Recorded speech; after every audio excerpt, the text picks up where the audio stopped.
আসসালামু আলাইকুম। বাংলা সংবাদে সবাইকে স্বাগত জানাচ্ছি আসিফুর রহমান সাগর। শুরুতেই সংবাদ শিরোনাম। বাংলাদেশের সর্বশেষ গুরুত্বপূর্ণ আপডেট সংবাদে আপনাকে স্বাগত। শুরুতেই সংবাদ শিরোনাম, পরে বিস্তারিত। প্রথমেই জানাবো আমাদের হাতে থাকা সর্বশেষ গুরুত্বপূর্ণ সবথেকে তাজা আপডেট সংবাদ। সার্জিসের সঙ্গে তর্কে জড়ালেন বৈষম্যবিরোধী সাবেক জেলা আহ্বায়ক। মানিকগঞ্জে জাতীয় নাগরিক পার্টি এনসিপির সমন্বয় সভায় ছাত্রলীগ ও জামাতের লোক, এমন অভিযোগে জেলায় বৈষম্যবিরোধী ছাত্র আন্দোলনের সাবেক আহ্বায়ক ওমর ফারুক এনসিপির মুখ্য সংগঠক উত্তরাঞ্চল সার্জিস আলমের সঙ্গে তর্কে জড়িয়ে পড়েন। এক পর্যায়ে চেয়ার থেকে উঠে সার্জিস তাকে শান্ত করেছেন। এরপর জানাবো নির্বাচনে প্রতি কেন্দ্রে আনসার থাকবে ১৩ জন করে, বললেন স্বরাষ্ট্র উপদেষ্টা। আগামী ত্রয়োদশ জাতীয় সংসদ নির্বাচনে প্রতিটি ভোট কেন্দ্রে মোট ১৩ জন আনসার সদস্য নিয়োজিত থাকবেন বলে জানিয়েছেন স্বরাষ্ট্র উপদেষ্টা লেফটেন্যান্ট জেনারেল মোহাম্মদ জাহাঙ্গীর আলম চৌধুরী। এদিকে বিপুল সংখ্যক জামিন ৩ বিচারপতির কাছে ব্যাখ্যা চেয়েছেন প্রধান বিচারপতি। বিপুল সংখ্যক জামিন মঞ্জুরের ঘটনায় হাইকোর্টের ৩ বিচারপতির কাছে ব্যাখ্যা চেয়েছেন প্রধান বিচারপতি সৈয়দ রেফাত আহমেদ। আজ বিষয়টি নিশ্চিত করেছেন সুপ্রিম কোর্টের special officer Moazzem Hossain. High court বিভাগের এই ৩ বিচারপতি হলেন আবু তাহের, সাইফুর রহমান, বিচারপতি মোস্তফা জামান ইসলাম ও বিচারপতি জাকির হোসেন। জানাবো খতিব মুহিবুল্লাহ নিখোঁজের ঘটনাটি সাজানো নাটক।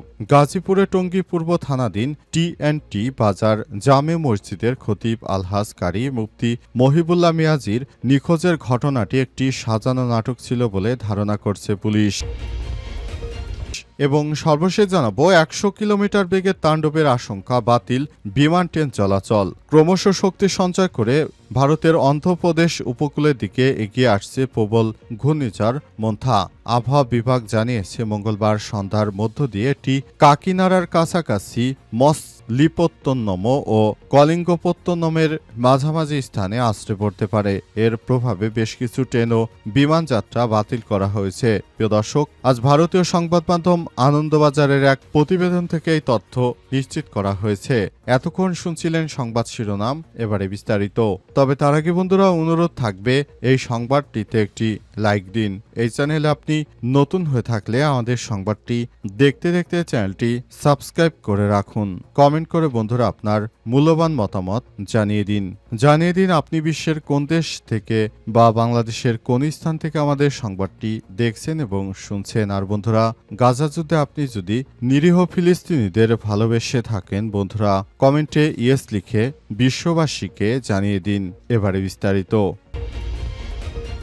সার্জিসের সঙ্গে তর্কে জড়ালেন বৈষম্য বিরোধী সাবেক জেলা আহ্বায়ক। মানিকগঞ্জে জাতীয় নাগরিক পার্টি এনসিপির সমন্বয় সভায় ছাত্রলীগ ও জামাতের লোক, এমন অভিযোগের জেলার বৈষম্য বিরোধী ছাত্র আন্দোলনের সাবেক আহ্বায়ক ওমর ফারুক এনসিপির মুখ্য সংগঠক উত্তরাঞ্চল সার্জিসের সঙ্গে তর্কে জড়িয়ে পড়েন। এক পর্যায়ে চেয়ার থেকে উঠে সার্জিস তাকে শান্ত করেন। সোমবার ২৭ অক্টোবর সন্ধ্যা ৬:৩০টার দিকে শহরের সিটি ডিম কনভেনশন হলে এনসিপির সমন্বয় সভায় এই ঘটনা ঘটে। সভা শেষে ওমর ফারুক জানান, এনসিপি নেতাদের উদ্দেশ্যে বলেন এরা দালাল, ছাত্রলীগ ও জামাতের সঙ্গে জড়িত।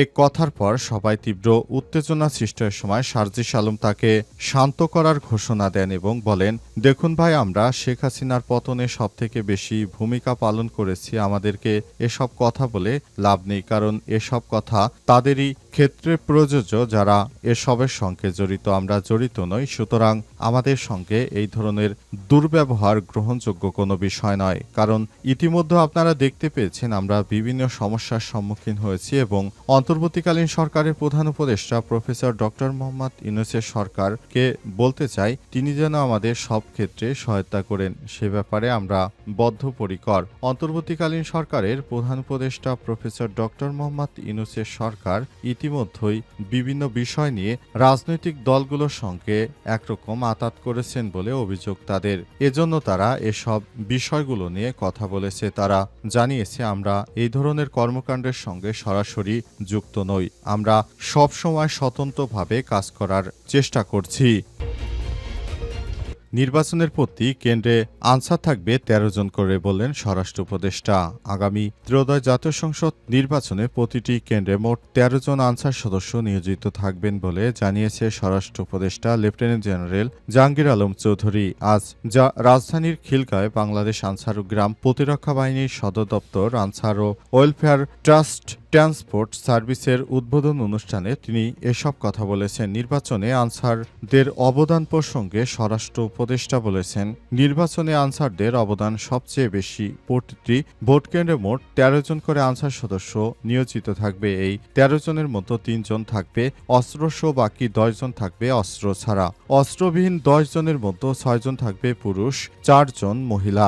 এছাড়াও এবারই প্রথম প্রিজাইডিং অফিসারের সঙ্গে অস্ত্রসহ একজন আনসার সদস্য মোতায়েন থাকবে। তিনি বলেন, নির্বাচনে মোট ৯ দিন আনসার সদস্য নিয়োজিত থাকবে। আগামী নির্বাচনে সবথেকে গুরুত্বপূর্ণ ভূমিকা পালন করবেন আনসার সদস্যরা। তিনি আর বলেন, বাংলাদেশ আনসার বিডিপি বাহিনী দেশের নিরাপত্তা, শান্তি শৃঙ্খলা রক্ষা ও জাতীয় উন্নয়নের প্রতিটি পর্বে অত্যন্ত গুরুত্বপূর্ণ ভূমিকা পালন করে আসছে।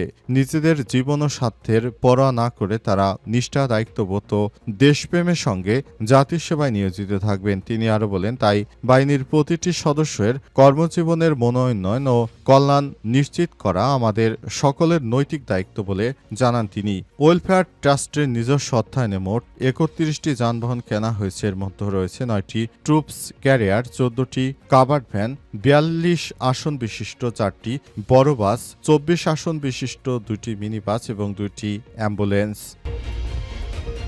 ৩ বিচারপতির কাছে ব্যাখ্যা চেয়ে প্রধান বিচারপতির আহ্বান। বিপুল সংখ্যক জামিন মঞ্জুরের ঘটনায় হাইকোর্টের ৩ বিচারপতির কাছে ব্যাখ্যা চেয়েছেন প্রধান বিচারপতি সৈয়দ রেফাত আহমেদ।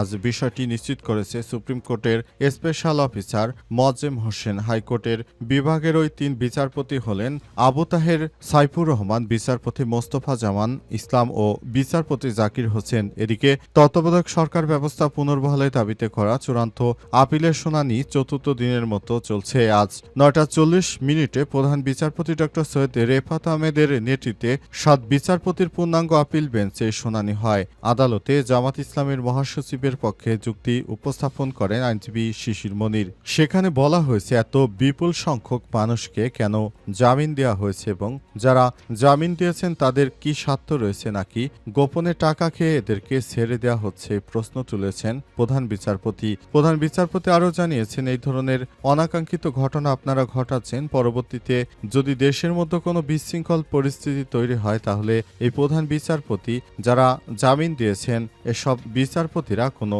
দায় নেবেন কিনা, আর যদি দায় না নেন তাহলে এই ধরনের কর্মকাণ্ড আপনারা যে করে ফেললেন, এদেরকে জামিন দিলেন, এরা যদি দেশ ছেড়ে পালিয়ে যায় কিংবা এরা যদি কোনো বড় ধরনের অঘটন ঘটায় তাহলে এ সময় আপনারা কি জবাব দেবেন বলে প্রধান বিচারপতি তিনি এই বিচারপতিদের কাছে এ বিষয়ে ব্যাখ্যা চেয়ে একটি নির্দেশনা জারি করেছেন। এই ব্যাখ্যার অবশ্যই যথাযথ জবাব দিতে হবে। যদি জবাব দিতে না পারে এরা, তাহলে এদের বিরুদ্ধে আরও কঠোর শাস্তিমূলক ব্যবস্থা গ্রহণ করবে প্রধান বিচারপতি। এই মর্মে একটি ব্যাখ্যা দেওয়া হয়েছে। তারা হয়তো আওয়ামী লীগের কাছ থেকে টাকা খেয়ে এদেরকে জামিন দিয়েছে, এমনটাই অভিযোগ রয়েছে অনেকের। ইতিমধ্যে কোর্ট কাছারি থেকে বিপুল সংখ্যক আওয়ামী নেতাকর্মীদেরকে দলে দলে জামিন দেওয়া হচ্ছে। এই জামিন দেওয়ার ফলে আসলে মূলত এই ধরনের সমস্যা তৈরি হয়েছে।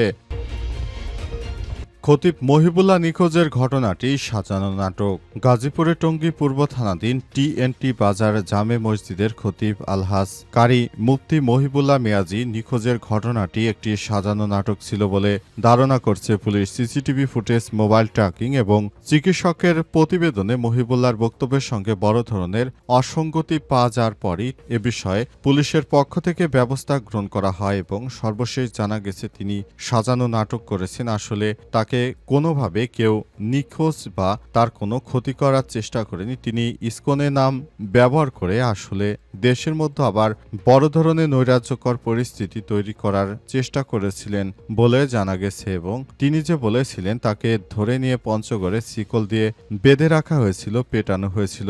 বাস্তবিক অর্থে তাকে কেউ পেটায়নি বা ধরে নিয়ে যায়নি। তিনি নিজ ইচ্ছাতেই শ্যামলী পরিবহনে করে তিনি গিয়েছিলেন পঞ্চগড়। সেখানে এই ধরনের কারণে তিনি নাটক সাজিয়েছেন বলে পুলিশের পক্ষ থেকে জানানো হয়েছে।